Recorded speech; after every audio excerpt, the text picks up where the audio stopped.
आइए श्रोतागणों, माघ महात्म्य के 24वें अध्याय की कथा कहते हैं। ब्राह्मण वेद निधि ने महर्षि लोमेश से कहा, प्रभु अब कृपा करके मुझे उस पिशाच की कथा सुनाइए जिसे महात्मा देवद्युति की कृपा से मुक्ति प्राप्त होकर सदगति प्राप्त हुई थी।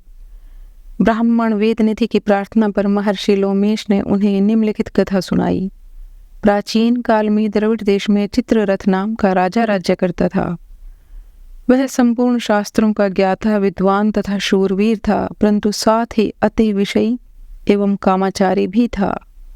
वह सदैव ही स्त्रियों में आसक्त रहकर वासना में लिप्त रहा करता था।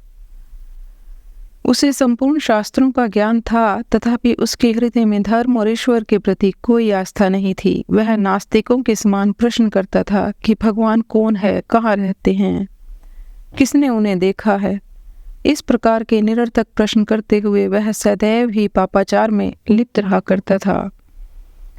राजा चित्ररथ का अधर्मी एवं नास्तिक जीवन इतने तक ही सीमित नहीं था, बल्कि वह भगवान का भजन पूजन करने वाले धर्मात्मा आस्तिक जनों को भगवत पूजा के अपराध में कठोर दंड भी दे दिया करता था। पापयुक्त और दुराचारी जीवन व्यतीत करते हुए आयु पूरी होने के पश्चात एक दिन राजा की मृत्यु हो गई। मृत्यु के पश्चात राजा चित्ररथ की मृत आत्मा को यमदूतों ने घोर कष्ट तथा अनेक यातनाएं दी। यमलोक में राजा चित्ररथ की जो दुर्दशा यमदूतों द्वारा की गई, अब मैं उसका वृतांत तुम्हें बताता हूँ। चित्ररथ को उसके कर्म भोगानुसार सभी भयानक यातनादायक नरकों में क्रमानुसार पहुंचाया गया। राजा को सर्वप्रथम तामसीय नामक नरक में डाला गया, फिर उसे अंधता मसीह नरक में डाला गया। इसके बाद उसे उग्र रौरव नरक तथा महानरक में डाला गया। महानरक के पश्चात उसे तापन, संप्रतापन तथा प्रतापन नाम के यंत्रणादायी नरकों में डाला गया। प्रतापन नामक नरक के उग्र यातना से राजा का तन और मन अत्यंत व्याकुल हो गया। संताप, काकोल, कुडवल, पूति मृतिका इत्यादि भयानक नरकों में भी राजा को क्रमशः डाला गया। इसके बाद उसे लोह शंकु, मृगी, यंत्र, शालमली इत्यादि महादुर्गम तथा दुखदायी मार्गों में प्रविष्ट होना पड़ा। राजा के नारकीय जीवन का यही अंत नहीं था, उसे पुनः प्रासी में वन, लोह, तारक इत्यादि महादुखदायी नरकों में भी डाला गया। देवादि देव भगवान विष्णु से द्रोह रखने के कारण राजा चित्ररथ को 21 युग पर्यंत जो महाभयानक घोर नरक यातनाएं भोगनी पड़ी, उनका वाणी द्वारा वर्णन संभव नहीं है। 21 युगों तक यमलोक में नरकों की भीषण यंत्रणाएं भोगने के पश्चात राजा चित्ररथ को गिरिराज पर भयंकर पिशाच के रूप में जन्म मिला।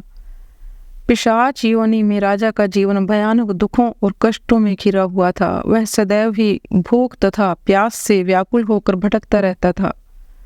उसे सर्दी गर्मी की भी असह्य यातनाएं भोगनी पड़ती थी। इस प्रकार पिशाच योनि का दुख भोगते हुए भूख, प्यास तथा कष्टों से व्याकुल पिशाच देहधारी राजा चित्ररथ ने प्रश्रवण वन में प्रवेश किया। वहां वह एक बेहड़े के वृक्ष की छाया में बैठकर अपने दीर्घकालीन यंत्रणादायी जीवन पर विचार करते हुए रोने, चीखने और चिल्लाने लगा। हाय मैं मरा! इस प्रकार दुख से व्याकुल होकर चीखते हुए पिशाच देहधारी राजा चित्ररथ बहुत देर तक रोता रहा। पिशाच देहधारी राजा चित्ररथ युगों से कष्ट पा रहा था। अब वह हर समय सोचता रहता है कि क्या कभी मेरे दुखों का अंत होगा? यदि इनका अंत होगा तो कब होगा तथा कैसे होगा? पापों, दुखों तथा असनीय कष्टों में डूबे मुझ पातकी की रक्षा कौन करेगा? कौन इस दुखदायी और हृदय विदारक जीवन से छुटकारा प्राप्त कराएगा? पिशाच रूप में राजा चित्ररथ दिन रात यही सोचता और रोता रहता था। इति पद्म पुराणे माघ महात्म्य में 24वां अध्याय समाप्त।